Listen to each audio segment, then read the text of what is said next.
I'd like to introduce and welcome Carissa Christensen up to the podium. Will be the moderator for our first panel. Carissa is the CEO of Bryce Tech, and she'll be moderating a very exciting panel on commercial space exploration. Chris has been involved with the foundation from day one. Has really been deeply involved in the programming side of our yearly conferences this year and every year that we've done this. So we're incredibly lucky to count her as a board member and welcome her and our distinguished panelists if they want to make their way up here to the first panel. So thank you again for your support, all of you, and we'll kick off the first panel here.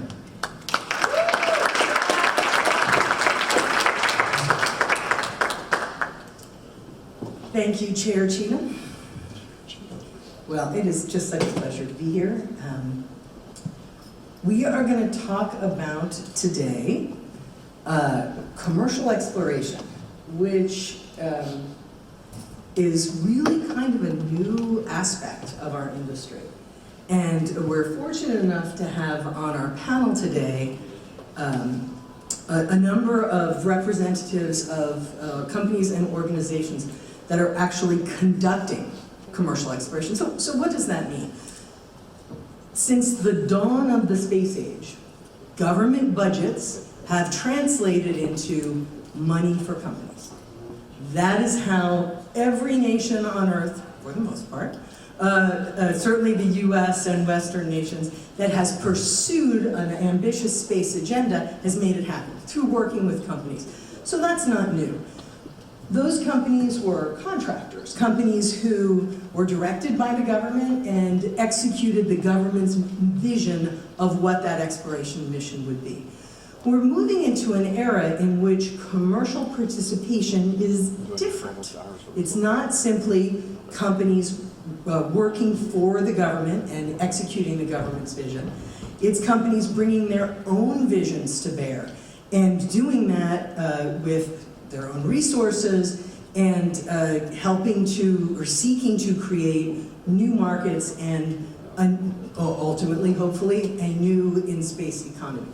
And so what I want to start with is to have our group of distinguished panelists, which include Brad Cheatham, who's the CEO and president and founder of Advanced Space, Joe Landon, who is the CEO of Crescent Space, and who you may know from his storied career, including at entities, including his leadership role at Space Angels, his foundational leadership role.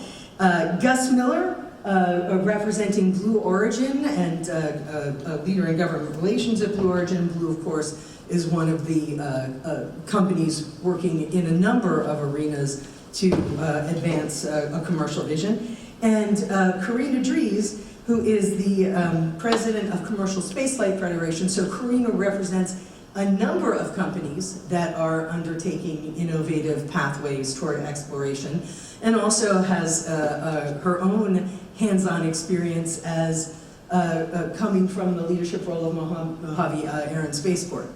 So let's start with this question, what's changing? Right? What are we seeing today that's new in terms of the role of companies in exploration and generally or specific to your company? And Joe, why don't you kick us off? Okay, thanks, Carissa. Appreciate the opportunity to be here. Hopefully, we can share some advice and get you all thinking about what's coming next. So what are we seeing today that's new? For me, what's new from my perspective, first of all, Crescent Space is a new subsidiary of Lockheed Martin focused on lunar infrastructure. So we're building communications and navigation infrastructure for the lunar commercial service to support NASA and other missions. So from that perspective, what's new is in the past, or even continuing to this day, NASA has bought systems. And what we're seeing is a shift where instead of buying systems, they're buying capabilities, and buying those capabilities as a service. So it may not sound like much, but it's a significant difference. So instead of the government paying in advance for design, development, manufacturing, testing of something, companies and industry have to invest in advance of that need, create the system, and then sell and create a business around selling those capabilities as a service. I think that's the biggest shift that we're seeing. Excellent. Brad, what do you see? Sure, well thank you, Carissa, again. Appreciate the opportunity to be on this panel and happy to be here with all of you. So from my perspective, obviously from the perspective of advanced space, it helps to know what advanced space is and what we do. So we're a small business based in Denver, Colorado. We support mission planning and operations for satellites, helping deploy constellations in low Earth orbit, mission planning and operations support for the moon, and then missions to Mars and beyond in deep space. And one of the things I think that's really different, and for those of you who were here last year, I got put on the spot by General Shaw to talk about some of these differences. But one of those big differences is that today, as we're sitting here, I own a satellite at the moon flying around for NASA to do a pathfinding mission to provide lessons learned and data. And so as Joe was saying, the paradigm has changed a little bit. This is not a NASA owned and operated mission. It is a satellite that Advanced Space owns that we're operating. We launched just over a year ago. When we were here last year, we were on our way to the moon. Now we've been there successfully for several months. And one of the key differences for that is that as we learn new things, we're certainly sharing that back with NASA, but we're also, as a commercial company, able to infuse those lessons learned into other technologies and other products for other customers, whether they're commercial customers, NASA customers, or national security customers. And so I think one of the things that's changed is that it's real now. We've been talking about commercial operations at the moon and other places beyond low Earth orbit for many years, but now it's really happening. And the nice thing too is it's not just advanced space. We've had the iSpace team fly a private mission to the moon. We've got others that are in the queue waiting to fly later this year. So I think what's different now is that we start to have existence proofs of real, no kidding, commercially owned and operated programs that are going beyond Earth orbit. And I think that's just the beginning, and that's what's really exciting to us is the potential growth there. So Joe has started us out. We've got a vision to build a capability on the moon. Very impressive and cool. Brad so far wins the Flex Award with I own a satellite around the moon, and that's really kind of cool. Gus, what do you have for us? Yeah, so I'd just add, continuing on the themes that you already mentioned. So, the growth of the commercial space industry. Oh, there we go. Yeah, so I'd just add, continuing on those themes, the growth of the commercial space industry over the last, 10, 20 years has really presented NASA with an opportunity to, share in not only the investments, of developing these systems, but procuring them as a service. So, they've realized that for these systems that, there's also a commercial application in addition to a NASA application. Rather than competing with industry, it makes sense to share in those development costs, develop these systems together, and then, compete multiple providers in order to drive long-term affordability for the agency. And then that really frees up funding for NASA to focus on things that maybe don't have a commercial application. Some of these exploration systems are, exquisite space telescopes that industry wouldn't otherwise be incentivized to do on our own. And I'd mention that, Blue Origin in particular, from a technology standpoint, we're really focused on reusability. And so industry's really been driving that capability, which also brings down costs. So you look at SpaceX, Blue Origin, at Blue, we're focused on reusable launch vehicles, reusable engines, reusable lunar landers. We're now part of the Artemis mission, which is really, really exciting for us. And, we're going to continue to drive that, high affordability, reusable access to orbit and the lunar surface. And that's something we're very excited about. Thanks, Gus. So, Karina, you represent dozens of companies that, many of which have sort of in their DNA a desire to disrupt and drive transformation. How do you see particularly the exploration piece changing? Thanks, Carissa. Thanks so much for the invitation to be here today. So just kind of a real quick, what is CSF for those of you who are not familiar with what a trade association is. So most industries have some sort of association they belong to so that that association can advocate for very specific things in that industry's interest group. So CSF represents companies that kind of fall under this window that we've been talking about, commercial space companies. And as Carissa mentioned early on, there's a big difference between kind of what we would define as traditional space and what we would define as commercial space. And I think the other panelists summed it up really well in terms of what these differences are, where the federal government is now a customer, not the customer. And so what these companies are working toward is being able to open up that opportunity for exploration, potentially worldwide, to civilians, to other interests, and to the government as well. So, we talked a little bit about things that might be happening on the moon or beyond the moon. And hopefully we can talk a little bit about beyond the moon at some point, because that stuff is really exciting as well. But, there's so much even happening today in LEO, in the low Earth orbit environment. So we all have heard, I'm sure, by now that the ISS is going to be decommissioned in a few years. The follow-on to that is going to be commercial habitats. And so there are a number of contracts being developed right now, or vehicles being developed right now under contract, to be able to continue that American presence in space beyond the ISS. So that's another example of things that are happening now. Those habitats will have that opportunity to offer, exploration opportunities not only to the federal government, but also to the average citizen if they wanted to. If some of these companies could do that. There's an element, maybe we don't call it exploration, maybe we just call them more like tourism, or just the opportunity, I guess, to see space or see the Earth from that perspective. Space tourism is really gaining a lot of traction as well. 2021 was a huge year for space tourism, and that's sort of like the crack in the door, I suppose, for the average citizen to start to get more excited about space. If they see themselves as potential explorers, as somebody who can potentially, achieve that, where only 500 or so people have been able to do over the history of the world, it's a pretty remarkable thought process for somebody to go through, to say, I might be able to do that myself one day. So I think what a lot of these companies are doing are starting to open that door to that possibility, which is really exciting to me.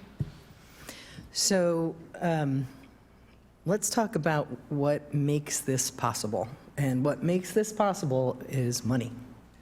Vision, technological capability, but underscore money. So where's the money coming from? Who is investing in these companies that have this vision of supporting exploration, conducting their own exploration, and building a business model on that? And let me provide some quick context. Since about 2015, we've seen a big influx of investment into the space community from venture capital investment. So groups of high net worth individuals who kind of clubbed together and invest in businesses that they envision as having potential for significant growth and powerful financial returns, and they tolerate a high level of risk, much more risk than companies that are typically working in aerospace and defense, focused on government customers, historically can tolerate, particularly if they're publicly traded. And we've also, of course, had a number of space enthusiast billionaires invest in companies. A lot of that money's gone into launch, into satellite systems. Who are the funders, who are the sources of funds for exploration type companies? And Karina, do you want to sort of start with where you're saying? Yeah, absolutely. So it really is wide ranging. So, in some regards, we consider even the federal government or even state governments some kind of investors potentially in a lot of this technology and capability. For a lot of the entrepreneurs that are kind of just getting up and running, they rely on some of these, initial contracts to get some seed funding and prove that out to the investment community that there is some value in what they're developing. The venture capital community is definitely paying a lot more attention to the space industry. And you'll start to see a lot more venture capitalists that are getting more excited about the space industry because, as Gus mentioned, reusability is a huge factor in, the investment itself that's coming from that community. It used to be where you couldn't get away with investing in a space company for probably less than $100 million. That's not the case anymore. CubeSats are another, pretty revolutionary thing in terms of the space industry, the fact that you can get a satellite down to a pretty small size. Those are the types of things that are exciting investors, is the capital costs are coming down. Meanwhile, the opportunity is growing. So not only do you have the government as a potential customer, like I mentioned, you have commercial users, you have other civil users, you have international users potentially for those products and services. So there's a lot of opportunity there. Private equity is another sort of like investment community that's paying a lot more attention. There's some consolidation, I think, that's happening now that will continue to happen. Harvard Business Review did a study a year or so ago about, the space industry, and if you're not using space in some way to leverage like your own business, you're probably missing out. So there are a lot of industries now that are using space products and services for those reasons. Thank you. So Brad, did you mortgage the house for, what's the investment? Not yet, thankfully. My structure? wife would not appreciate that, I don't think.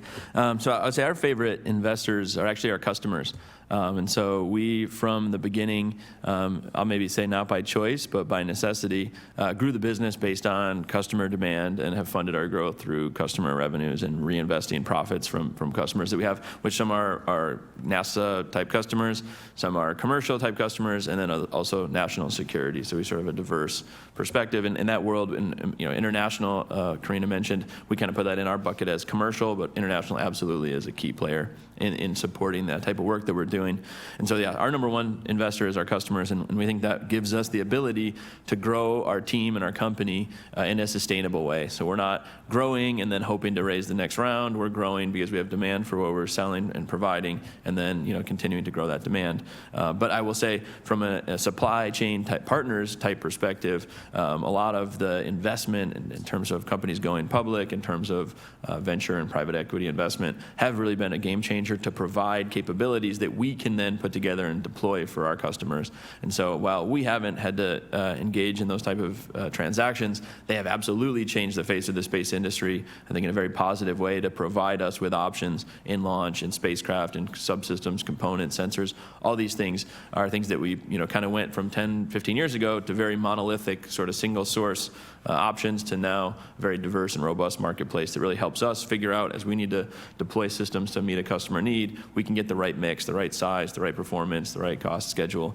put those together and help our customers. So we haven't had it directly, but that's been really important for us. And thankfully, the mortgage is just on the house, not for the company.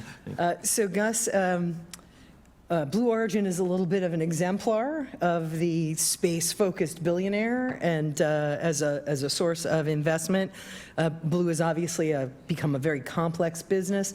So how does Blue view the investment environment? What do you see happening there? Yeah, so we're obviously very fortunate to benefit from a founder who's very committed to our vision. But there's been an enormous influx of capital, like we said, in private investment, venture capital. We've seen spinoffs from larger companies into smaller companies. And I want to highlight, though, for exploration programs in particular, the continued importance of government investment. I'll also say, I focus on civil space policy for Blue Origin. So given my job and the building I'm in, I'm choosing to focus on that aspect. But investment from NASA, DoD is critically important for commercial space companies, especially early on. And for these exploration programs that are very expensive, they take a long time to execute. It's really important to have, stable, predictable funding and, long-term policy support for those programs. And so, we're seeing that. We've seen the support from Congress for NASA's Artemis mission. We are absolutely thrilled to have recently won a contract under the Human Landing System program to support that mission. And those types of programs and government support are incredibly important for continuing the success of the industry. Thank you, Gus. So, Joe, you are a really unique expert on this topic, having established a fund and worked with businesses, and then worked with a major contractor, Lockheed Martin, and now you're leading this exploration-focused, kind of paradigm-shifting entity. So we've heard a lot about where the money is coming from. What's your sense of the motivation to invest, particularly around exploration, which is maybe, and we'll talk about this some, a less established and reliable market than, say, telecom? Yeah, I think Karina really hit this, was spot on with her comments about sort of why we're seeing more maybe mainstream or more traditional investment sources coming in to space. I think it's because of the market and because of the sustained and significant government investment is a really significant part. And I wanted to touch on two things.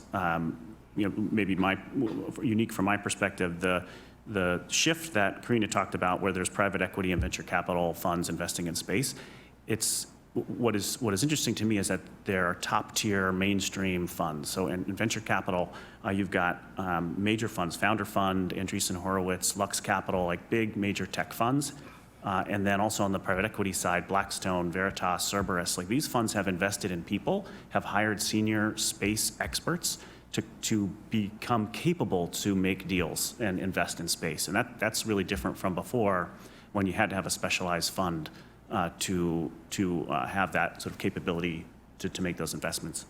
The other, I guess, an area or a type of investment that hasn't been mentioned yet is what I'll call a strategic investment, or a company investing in itself. And two examples are SpaceX investing in Starlink. Like that is, there are outside investors in SpaceX, but that company decided to use its resources to invest in a capability, or what could become a company at some point. And similar, Lockheed Martin investing in Crescent. That's how we're funded. Crescent Space is funded by a Lockheed Martin investment. So it's a company choosing to invest in itself to create almost like a venture studio model, where you have an idea, you pull together a team, and you put resources behind it. Thank you very much. So just a note to everyone here, we're going to make some time for questions. It's about 11:30 now. We're scheduled to end at noon, and so we'll try to have about 15 minutes for questions. So I've got 2 more for the panel, and please be thinking of the topics you'd like to raise. So we've got companies that have business plans and visions. We've got investors. Let's talk about what markets are emerging, the upside and the risk. And I'm going to use a little analogy to help us think about this. If we think about traditional government contracting as the government in a construction model, the government saying, build me an office building. It should have this many floors, it should accommodate this many people, it should have this mix of offices and open space. As opposed to a company saying, I'm going to build an office building and I'm going to make it available for lease, and I'm going to target the government as a customer and other entities as customers. That's a very different way for the government to get its mission needs met, and it's a very different business model. When you're talking about exploration-focused space activities, there aren't many clear customers at the moment to lease that office space to other than the government. But clearly there's a vision that there will be new customers. And also when a company takes that on, there's a risk, even as they consult with the government and other potential customers and they try to size that building right, they miss it and there's COVID, and suddenly we only need half the number of offices. So there's real risk that businesses are taking on that they don't in a more conventional model. So market upsides and downsides. Gus, why don't you talk about because Blue is exploring a lot of markets. Yeah, so we're going to see the growth of new, economies from LEO to the lunar surface and eventually on to Mars that are going to, create markets for things that we haven't really even thought about yet. And so at Blue, we're out, engaging potential customers and kind of figuring out what that's going to look like, and at the same time really focused on developing the capabilities that will enable that market. So we're focused on high affordability, reusable access to orbit and the lunar surface. And then once we get to the moon, for example, we're focused on the technologies that are really going to enable us to stay there. So things like converting lunar regolith to solar cells so that we can have the unlimited power that we're going to need to really stimulate and maintain those economies is something that we're really, really excited about. And I want to press on the risk topic.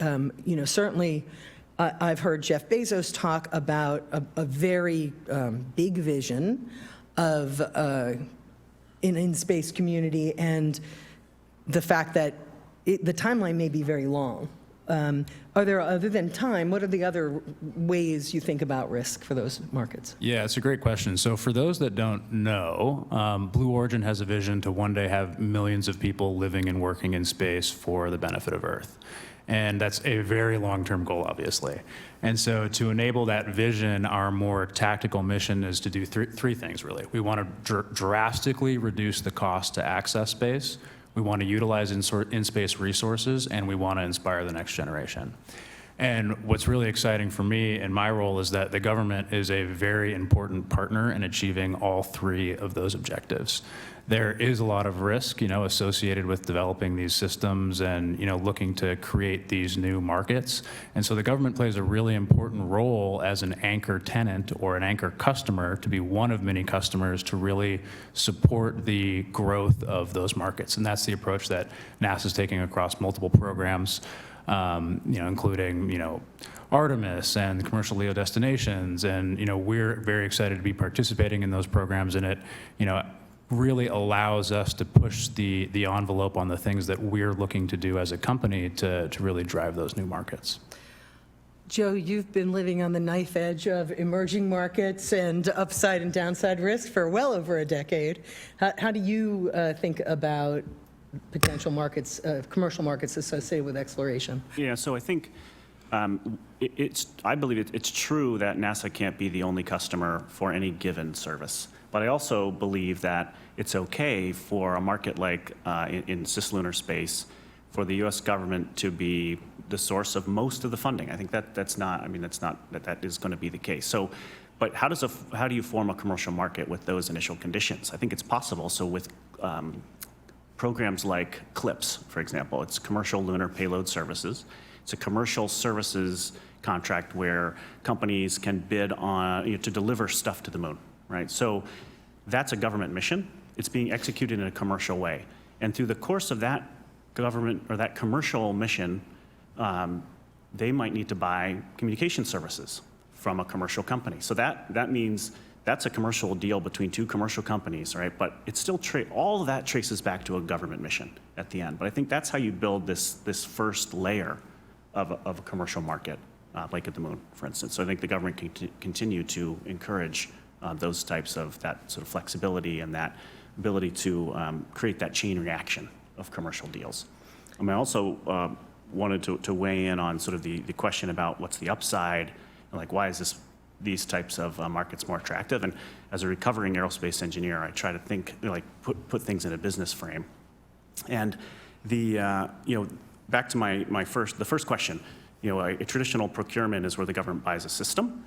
A lot of those contracts are structured in a cost-plus fashion, which to me I'll translate to limited profit and low profit, right? But if you have a firm fixed price service business, firm fixed price, in other words, is unlimited profit, right? If you execute well, and you can build a high margin recurring revenue service business, like that is much more attractive from an investment standpoint than a very limited profit business to build a thing. So one of the interesting elements of this discussion of potential markets is who believes in them and who understands them. And Commercial Spaceflight Federation has a big role in articulating that vision and has from its beginning. I think Brett Alexander is here. He was one of the first voice of taking on this job, trying to talk about this kind of innovation and future markets. Karina, where are we now in terms of how the community understands both the upside and the downside and the credibility of those markets?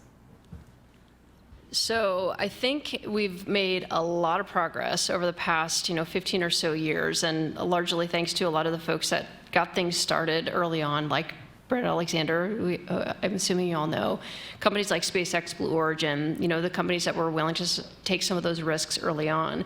For a lot of the high-priced exploration missions, it does require a lot of personal investment, for sure. The investment community is going to have a hard time if they don't see the payback, within a certain reasonable amount of time. CSF spends a lot of time just advocating for things like favorable policies, making sure that the door remains open for entrepreneurship across the country. Things like a favorable regulatory environment, making things very clear, making the rules very clear about when you decide to participate in the space industry.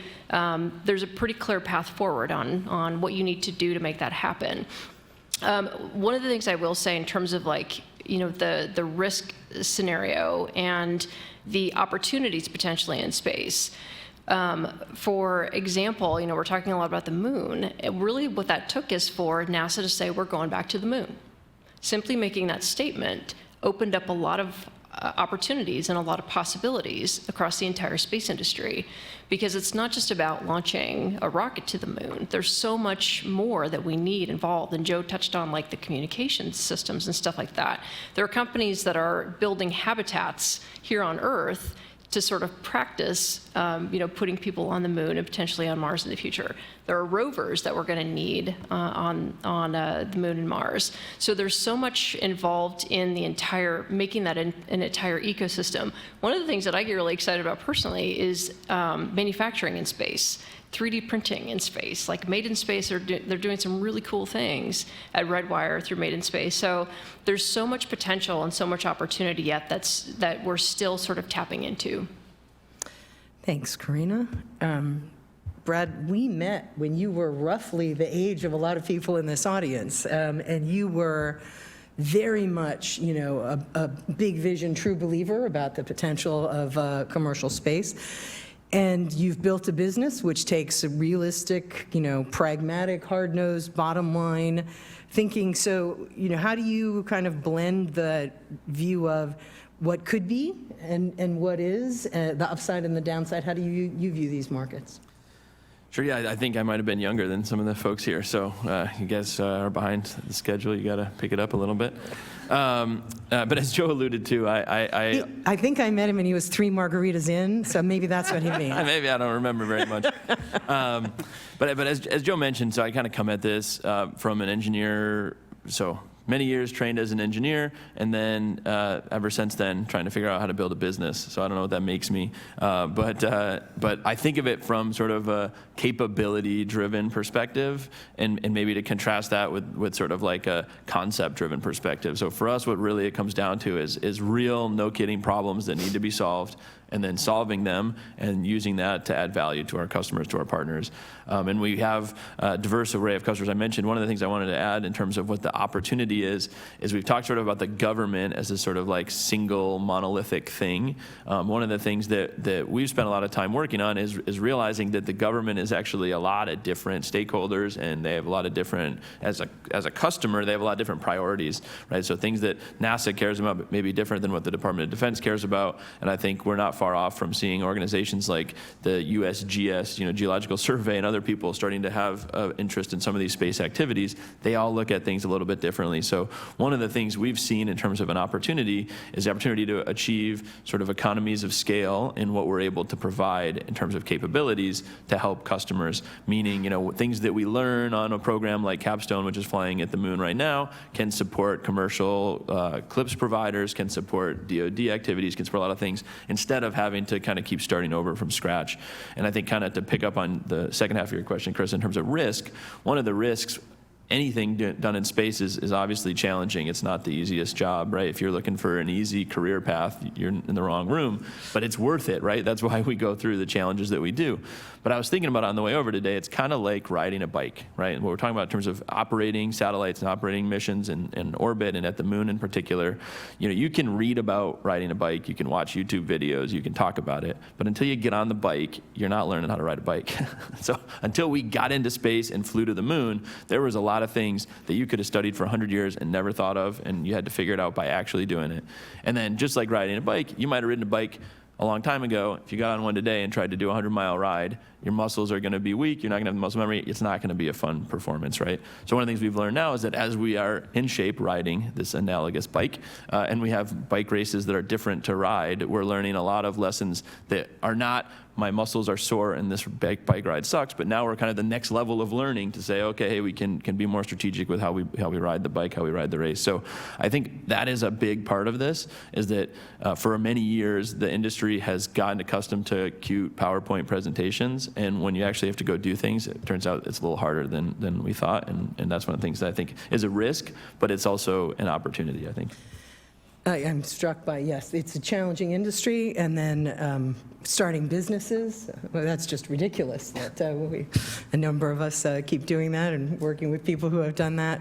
The upside is this industry is populated with brilliant people, just really, it's a standout attribute of the industry, and passionate people. And I'll tell you, as you think about, where you're going to spend your career and where you're going to spend your life, being surrounded by really smart people who care a lot, and you can do a lot worse. It's an awesome industry to work in. So let me turn to this group and see if we have any questions on any of the topics we've discussed or anything else that you're interested in. I have multiple questions of my own I'd love to ask, but I have and if you could stand up and say who you are and what your affiliation is, please. Hi, my name's Amanda. I just have a question generally for the panel. You talked a bit about investing in space and why people are investing in space. I'm just wondering if you think that more commercial space exploration companies are going to be entering the public markets in the near future, and why you think that might be deterred or Well, I'm gonna take advantage of the opportunity and say, I think we've seen the fact that early stage companies that enter public market, that become publicly traded, find that challenging. They receive a level of scrutiny that really doesn't align well with where they are in their development phase. We saw more than a dozen commercial space companies go public through SPACs, and that certainly had positive effects. Investors got returns and so on. My view is that from the point of view of looking at exploration companies, a lot of them are really early stage, so we're not going to see that in the next year or two or three en masse. That would be my take. Yeah, just real quick, I think we might actually see the opposite, where they'll end up with less or fewer publicly traded space companies, but I don't think it's because of space. I think it's driven by the market, and you'll see this in other industries as well. It's just there was a time when earlier stage companies were able to go public. Like Carissa said, it was really challenging, so I don't think we'll see as much of that in the future.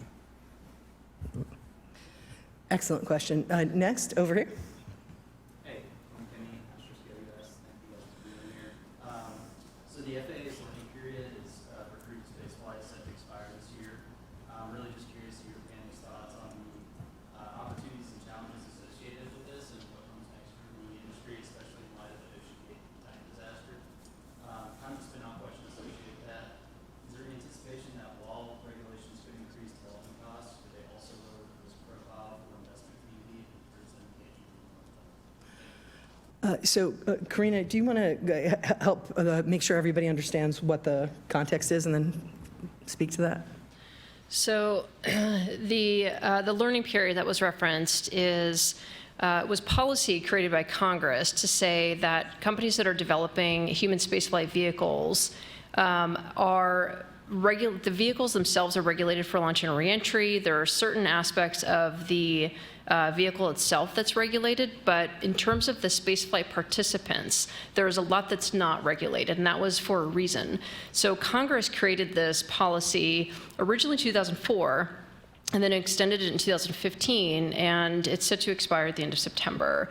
So the question is, should we extend it again, or should we start to regulate? And the concern that we have in the industry is we have not seen nearly the number of flights that we expected to see in terms of the spaceflight participants at this point. We've flown, a couple dozen people. We expected to have flown hundreds by now. And so that's the real challenge is, have we really learned all of the things that we expected to learn by this stage in the industry? My perspective on that is no, we absolutely have not learned enough. We don't have enough data, we don't have enough information. We can't partner with the FAA and say, okay, let's sit down and start writing regulation when we just don't have the information yet. And so a lot of people are asking, what are you waiting for? What do you need? What we're doing in the interim is the entire industry is now going through a process of developing industry-based consensus standards. And this is the step in the right direction. This is where we get everybody in the room, we get everybody talking about the generalities, I suppose, of their systems, because every single one of them is different. And the challenge that we have, and when we talk to people who don't really understand a lot about the industry, is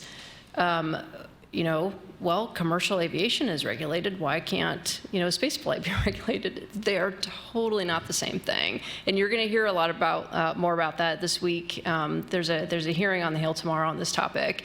And this is what we continue to have to remind people all the time. Commercial aviation is nothing like the human spaceflight industry at all. Commercial aviation, everybody who knows when you get into an airplane, it's the same thing, essentially. It's a tube that has wings, it uses Jet A fuel, it takes off from a runway, it lands on a runway. You know what to expect. The space vehicles that are designed, that have been designed and continue to be designed and developed today, are all different from each other.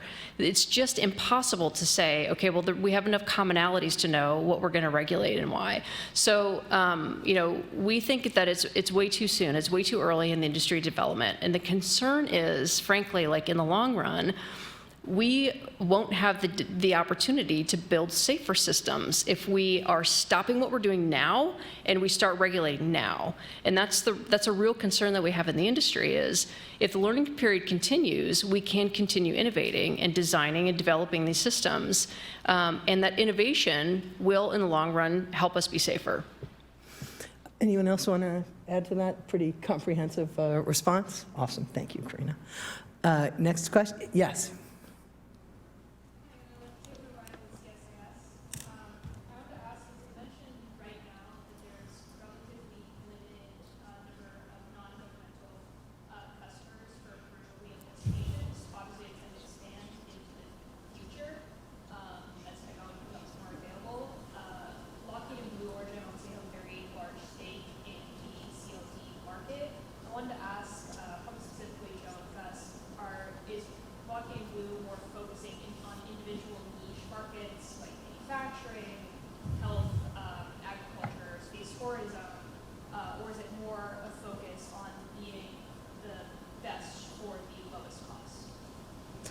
So maybe I'll make a comment there and then turn it over to you.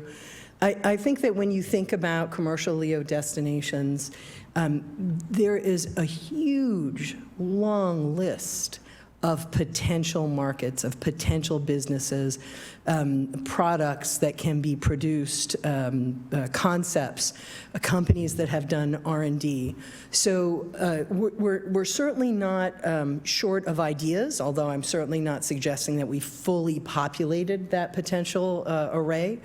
I think the limiting factor is the risk associated with the business case, right? The ability to close the business case and which of those businesses, which of those concepts are going to get to the point where they can produce something or offer a service on orbit that is sufficiently, drives sufficient revenue, that is a sustainable business. And I think it's a, we've been in a bit of a wait-and-see mode for a while, and it's very difficult to predict when that will happen, if that will happen. Is that a year away? Is that 10 years away?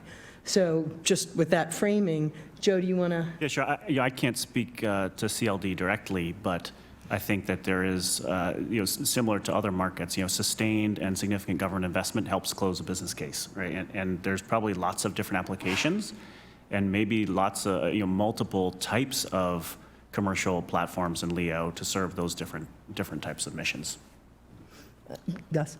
Yeah, and I'll add, so, NASA's really structured the commercial LEO destinations program well, where what they're doing is they're looking to be one of many customers where NASA serves as an anchor tenant to really drive development. So that's an important component. At Blue, we're focused on, there are a few buckets in which way we're thinking about, markets for LEO. There's your traditional microgravity research and technology development. You have space tourism, and then you have these emerging markets, things like, entertainment. And we are really focused on, evaluating and addressing all of those markets as we figure out exactly what's going to close the business case. Frank? Hey there, my name is Frank Stone. I'm an analyst with Bryce Tech. We talked about the importance of government investment. That certainly is the case now.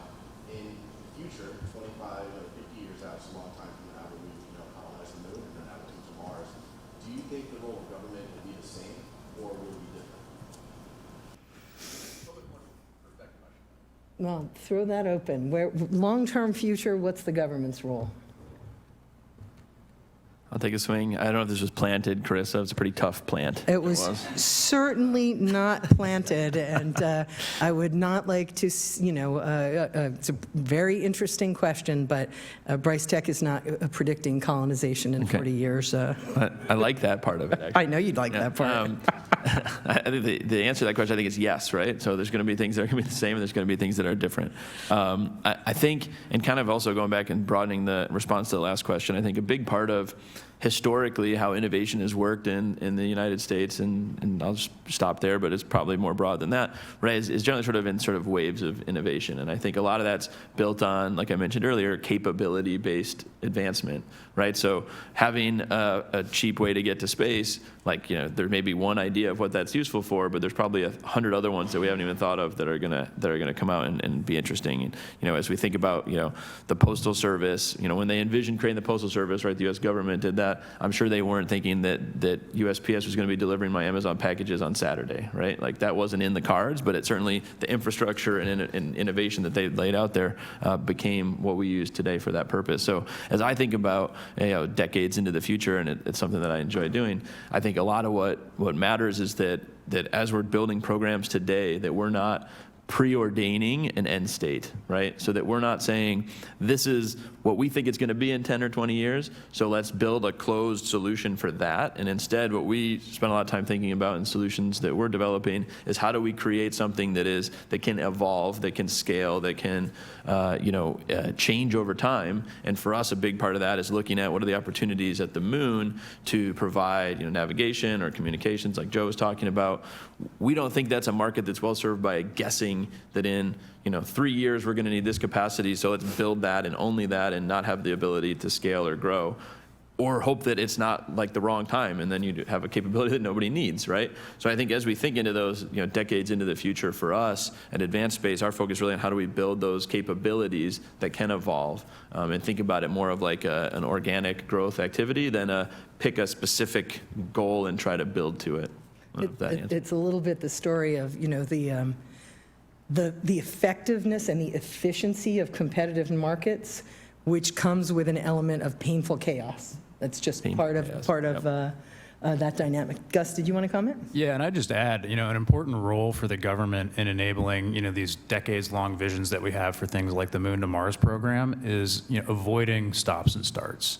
So something that is really critical for these exploration programs that are expensive, complex, and take years to execute is ensuring that they have stable funding and long-term policy certainty. And so something that the government is working on and can do today is ensuring that we have bipartisan appropriations bills that keep these programs on track, and that we have things like bipartisan, comprehensive, multi-year NASA authorization to provide long-term policy certainty for the agency, so that they know what their direction is to go execute those missions.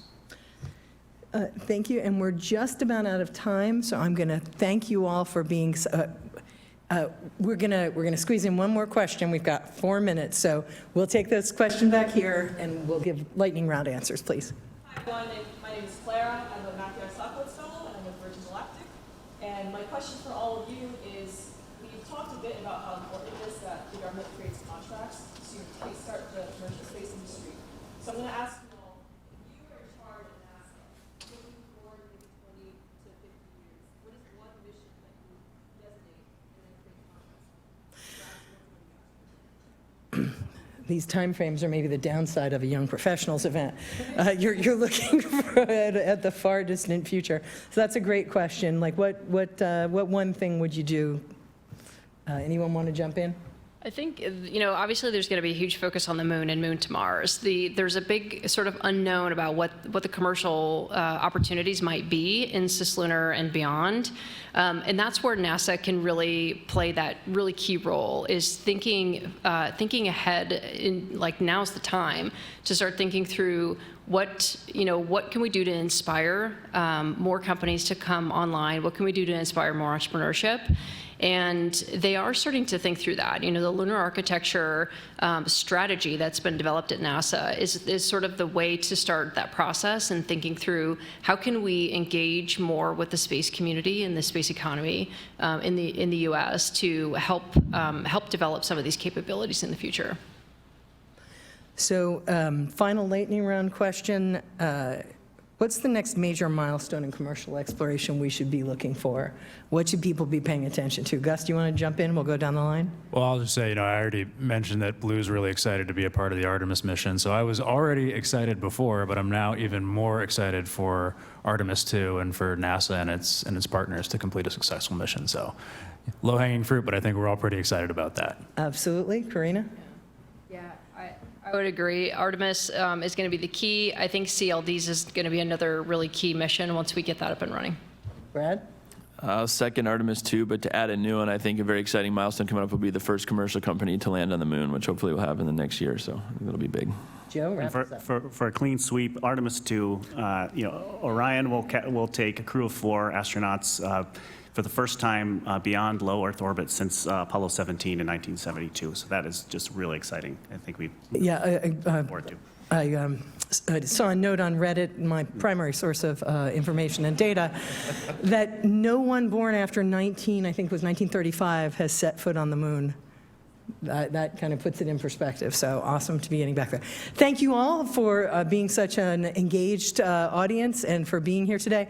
And panelists, thank you so much. This was fantastic.